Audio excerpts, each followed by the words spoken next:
तो सरकारी स्कूल का जो एजुकेशन सिस्टम है वो तो बिल्कुल बिठा दिया सबके सामने। पूरी दुनिया जानती है कि सरकारी स्कूलों की क्या हालात है। बच्चों का क्या है, बच्चे तो पढ़ लेंगे।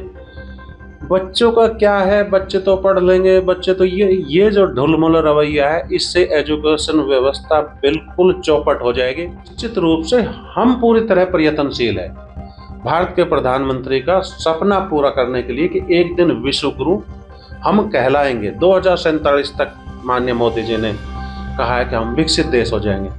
होंगे किसकी बदौलत? जो ये पीढ़ी आज हम पढ़ा रहे हैं, ये पीढ़ी 2047 में जाकर विकसित देश बना देगी। आपने बच्चों की कीमत पर, उनके भविष्य की कीमत पर टीचर्स की ड्यूटी लगा दी। आप कहते हो 2047 में हम तो विकसित कर देंगे। आप नहीं देख रहे माननीय नरेंद्र मोदी जी के सपने को, हम देख रहे हैं। हमारे टीचर्स खाली 2 बजे तक काम नहीं करते, पूरे दिन काम करते हैं हमारे टीचर। हमारे दौड़ते हुए के आगे अगर बेड़ियां डाल दी जाएगी तो निश्चित रूप से हम नरेंद्र मोदी जी के सपने को पूरा नहीं करेंगे। स्कूल के टीचर तो आपने ले ही लिए, ठीक है, वहाँ एजुकेशन का तो बेड़ा कर ही दिया, हो गया, वहाँ आपने ले लिए तो ले लिए, कोई बात नहीं है। लेकिन इस प्राइवेट सेक्टर जो एक बहुत तेज स्पीड से, बहुत तेज गति से दौड़ रहा है, उसको मत रोको, उसको अपना काम कर लेने दो। नमस्कार, पत्रिका संवाद देख रहे हैं आप और मैं हूं आपके साथ गोहित कौशिक। लगातार टीचरों की जिम्मेदारी सरकार द्वारा बढ़ाई जा रही है, उससे कहीं ना कहीं बच्चों की शिक्षा पर जो है असर पड़ता हुआ नजर आ रहा है।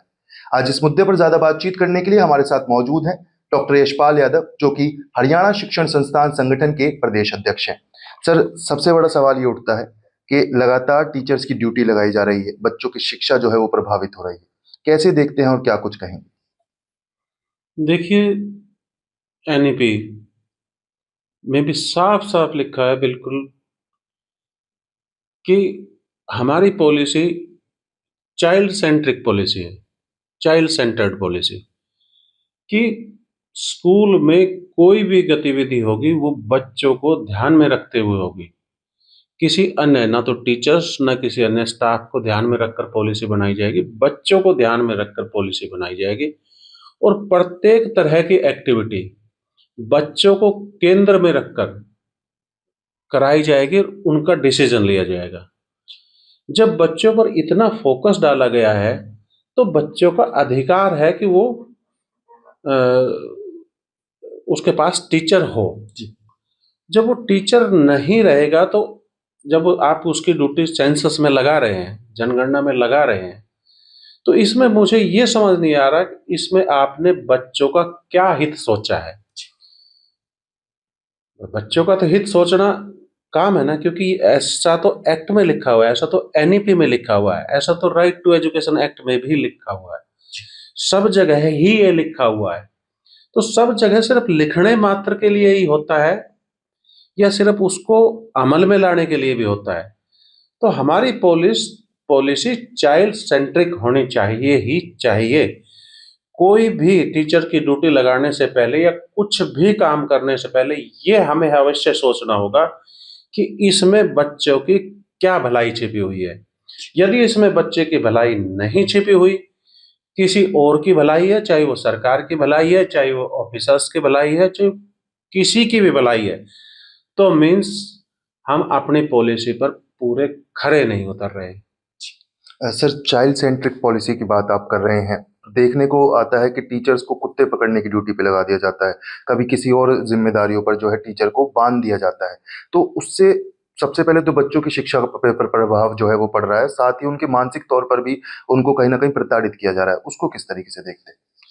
देखिए, सरकारी स्कूलों के टीचर्स की ड्यूटी लगाई जाती है कुत्ते पकड़ने के लिए या कुत्तों की काउंटिंग के लिए, अलग अलग तरह की ड्यूटियां लगाई जाती है।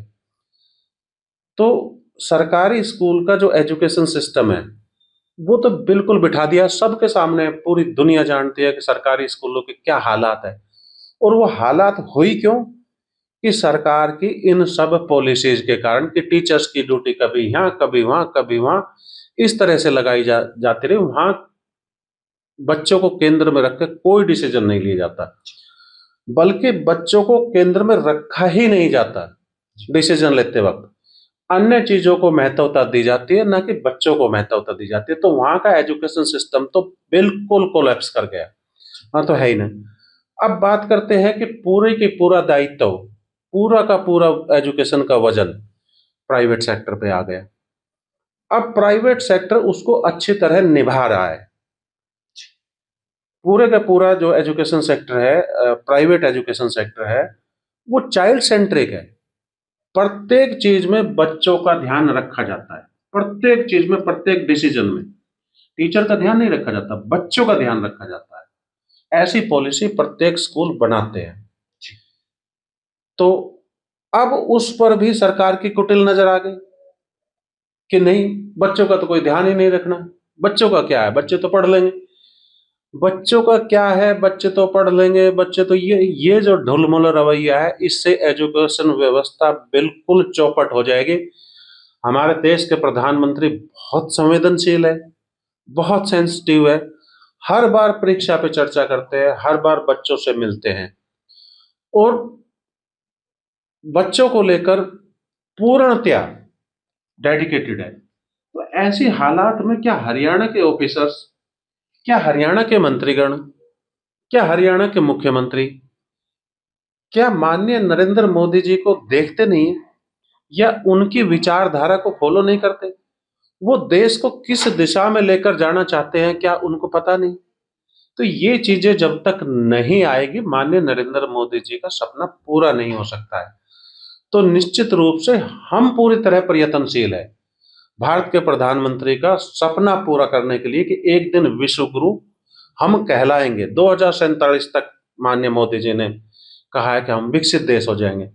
होंगे किसकी बदौलत? जो ये पीढ़ी आज हम पढ़ा रहे हैं, ये पीढ़ी 2047 में जाकर विकसित देश करा देगी।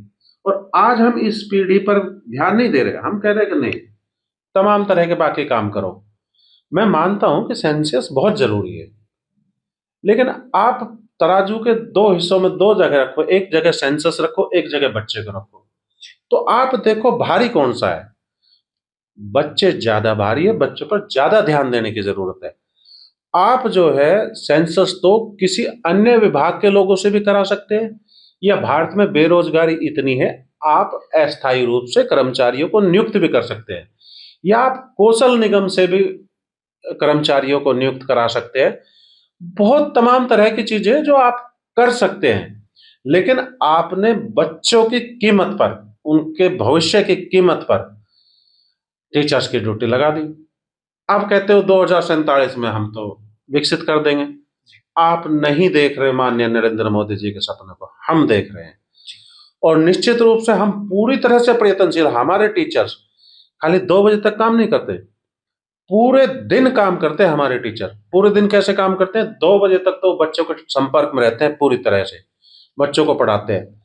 उसके बाद वो पीपीटी तैयार करते हैं, उसके बाद वो कंटेंट निकालते हैं। पूरे जब सारी चीज कर लेते हैं तो फिर अगले दिन पढ़ाने का मैटर उनको मिलता है। फिर वो डिजिटली पढ़ाते हैं, दूसरे तमाम तरह से पढ़ाते हैं। टीचर नहीं भी हो पाता तो ऑनलाइन पढ़ाते हैं। तो ये सपने हम पूरा करने का प्रयास कर रहे हैं कि 2047 तक हम भारत को विकसित बना देंगे। लेकिन सरकार नहीं, ब्रेकर का काम करती है। इनके पैरों में बेड़ियां डाल दो, इनको बढ़ने मत दो आगे। हम दौड़ लगा रहे हैं, चल नहीं रहे, हम दौड़ लगा रहे हैं। और हमारे दौड़ते हुए के आगे अगर बेड़ियां डाल दी जाएगी तो निश्चित रूप से हम नरेंद्र मोदी जी के सपने को पूरा नहीं कर पाएंगे। सर, एक तरफ तो एआई युग में जो है 2026 जो है एआई का साल माना जा रहा है, और एक तरफ देखा जा रहा है कि अब भी शिक्षा को जो है एक तराजू में तोला जा रहा है। कहीं ना कहीं टीचर्स भी परेशान हैं और उनके साथ जुड़े हुए वो जो विद्यार्थी हैं वो भी परेशान हैं। इसको किस तरीके से आप देखते हैं? देखिए, युग तो एआई का है ही, निश्चित रूप से एआई का है। और हम अपने आप को पूरी तरह से ट्रांसफॉर्म कर रहे हैं, बच्चे भी पूरी तरह से ट्रांसफॉर्म कर रहे हैं। बच्चों को स्किल देने का प्रयास कर रहे हैं। रोजाना नई नई चीजें आ रही हैं, हम भी नई चीजें सीख रहे हैं। और निश्चित रूप से पूरे डेडिकेशन के साथ लगे हुए हैं कि एजुकेशन सेक्टर को सबसे ऊपर रखना है। सरकारी एजुकेशन सेक्टर तो फ्लॉप हो चुका, वो तो गया, उसको तो मत सोचो। प्राइवेट एजुकेशन सेक्टर ने ठान रखा है कि हमने अपने आप को सबसे ऊपर रखना है, अपने बच्चों को इतनी ऊपर लेकर जाना है कि अमेरिका के बच्चे, जापान के बच्चे, ब्रिटेन के बच्चे, फ्रांस के बच्चे, इन सबसे बच्चे हमारे बच्चे आगे होंगे, क्योंकि एआई पर हम जितना ध्यान दे रहे हैं इतने दूसरे नहीं ध्यान दे रहे। हालांकि अमेरिका ने बनाई है एआई, लेकिन वो अपने सिलेबस में शामिल नहीं किए उसने अभी तक, हमने कर दिए। और माननीय नरेंद्र मोदी जी जैसा जैसा आह्वान करते जाते हैं, हम वैसा वैसा करते जाते हैं, सरकार के साथ पूर्ण पे लगे हुए हैं। लेकिन हरियाणा सरकार नहीं समझती। अब मैं देखो एक कोट करके कहता हूँ, नेशनल एजुकेशन पॉलिसी जो 2020 है उसमें साफ लिखा हुआ है कि high quality teacher and continuous teaching learning process are essential. Essential लिखा है, कंटिन्यूअस लर्निंग प्रोसेस एसेंशियल है, कंटिन्यूअस। एक दिन भी टीचर के बिना बच्चे नहीं रहने चाहिए। तो ऐसा एनईपी में लिखा है, नेशनल एजुकेशन पॉलिसी में लिखा है। भाई आप पढ़ लिया करो, आपको समझ में आ जाना चाहिए कि कहाँ क्या लिखा हुआ है और आप कर क्या रहे हैं, उसके उलट जाके कर रहे हैं। आप तो खुद कानूनों को तोड़ रहे हैं। कानून की रखवाली करना आपका काम है, कानूनों को तोड़ना आपका काम थोड़ी है। तो आप इन टीचर को तो बख्शो और टीचर को मत बख्शो, उनको फांसी पे चढ़ा दो। हम कहते हैं इन बच्चों को बख्श दो। ये बच्चे देश की नींव है। 2047 में इन्होंने विकसित भारत बनाना है। नरेंद्र मोदी जी का सपना इन्होंने पूरा करना है और आज हम इनको तैयार कर रहे हैं। तो हमें लगे रहने दो इनके पीछे, हमें काम कर लेने दो। और आपके पास बहुत ऑप्शन है, आप स्वयं कर सकते हो। सरकारी स्कूल के टीचर तो आपने ले ही लिए, ठीक है, वहां एजुकेशन का तो बेड़ा गर्क कर ही दिया, हो ही गया, वहां आपने ले लिए तो ले लिए, कोई बात नहीं है।